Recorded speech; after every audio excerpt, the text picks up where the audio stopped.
Latur.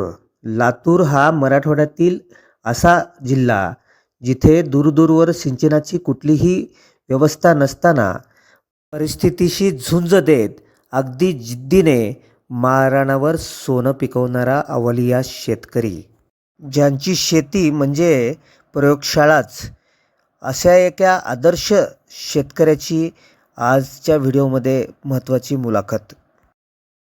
Yes, नमस्कार. माझं नाव कालिदास रमेश डावळे, राहणार मी गुंशीचा, तालुका जळकोट, जिल्हा लातूर.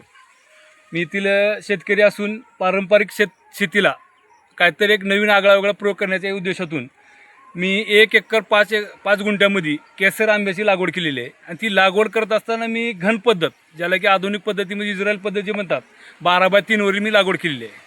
आणि ह्या लागवडीतून मला बराचसा चांगला रिझल्ट आलेला आहे. आणि शिवम नर्सरीचे मालक महेश पाटील हे आज मला इथं भेटण्यासाठी आले होते. आणि त्यांनी मला गायडन्स चांगल्या पद्धतीने केला आहे. जे की माझ्या काही जे त्रुटी असतील किंवा माझे जे काही चुका होत असतील ते त्यांनी मला त्याच्यात सुधारणा कसं करायचं ते पण त्यांनी सांगून दिलेलं आहे. आणि हे केल्याच्या नंतर मी हे पूर्णतः सेंद्रिय आणि जैविक पद्धतीने केलेलं आहे. होय. केव्हा तर मी रासायनिकचा वापर करतो एखादी 5 ते 10%. आता आपलं पूर्ण जीवामृत, वेस्ट डिकंपोज, जीवाणू कल्चर ह्याच्यावर आपली बाग अवलंबून आहे. आणि आपलं बागेचं उत्पादन 3ऱ्या वर्षी आलं होतं, पण त्यावर्षी गारगून झाल्यामुळे गारगूनमध्ये बरीचशी नुकसान झाली होती.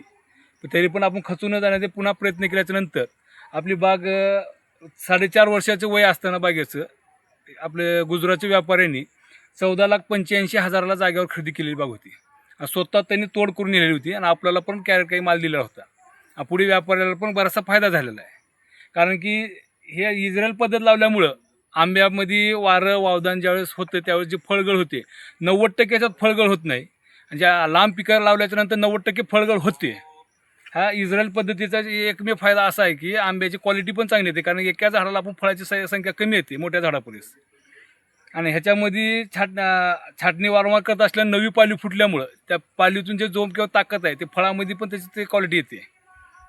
आणि ह्या अशा आनंद पद्धतीचा फायदा असल्यामुळं हे शेतकऱ्यांनी की भविष्यामध्ये कमीत कमी 1 एकर तरी बाग ठेवावी.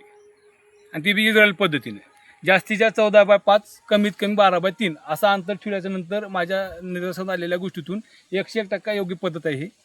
ते उत्पादन मला सरासरी पर झाडाला 10 किलोच्या जवळजवळ आलं होतं. म्हणजे टोटल माझ्या बागेमध्ये 12 टन माल निघाला होता. माझी बाग आहे 1 एकर 4-5 गुंठ्याची, म्हणजे झाडाची संख्या 1200 आणि उत्पादन 12 टन, म्हणजे पर झाड मला 10 किलो उत्पादन मिळालं होतं. आणि हे उत्पादन मी जल्दी आणलेलं होतं. आणि हे उत्पादन घेत असताना मी शेवटचा विचार केला की ज्या दिवशी उत्पादन घ्यायचं त्या वर्षी त्याला मेहनत केली नाही, तर मी सुरुवातीला लावल्या दिवसपासून त्याची मेहनत केली होतो. आणि ती मेहनत मी असं आखण ठेवल्याच्या नंतर मला घवघवीस असं यश मिळालं 3 ते 3.5 वर्षाच्या नंतर. सर, ह्याच्या मागे मला जे यश मिळालेलं आहे, ह्या यशाच्या मागे एकमेव कारण म्हणलं तर मी जे हे शिक्षण जे अवलंबतोय, हे जे मी शेतीसाठी जे वापरतोय, ह्या वापरामुळेच. हे आहे पृथ्वीराज सल्युलर फिल्टरचं जीवामृत फिल्टर. आणि हे बॅलर आहे, त्याच्यामध्ये मी वेस्ट डिकंपोजर, जीवामृत, गोकर्प अमृत, त्याच्यानंतर जीवाणू कल्चर, हे सर्व मी जैविक पद्धतीने आणि सेंद्रिय पद्धतीने ह्याचा वापर करतो. आणि ह्या वापर करण्याचं एकमेव कारण जर म्हणलं ते जमीन जी आपण जे खचतोय किंवा जमीन जी आपण उत्पादन करून खातोय, ही माझ्या मते तरी अमानत आहे. एका पिढीने दुसऱ्या पिढीला दिले, दुसऱ्या पिढीने तिसऱ्या पिढीला दिले. माझ्या वाडवडिलांनी जमीन मला जीवित दिली होती. आणि ही जीवित जमीन मर्त करण्याचा मला काय अधिकार नाही, किंवा माझ्या पुढल्या पिढीला देत असताना ही जमीन जीव देण्यासाठी ह्या जमिनीमध्ये एकमेव म्हणलं तर जैविक पद्धतीने सेंद्रिय पद्धतीने शेती करणे म्हणजे जमीन जीवित ठेवणे.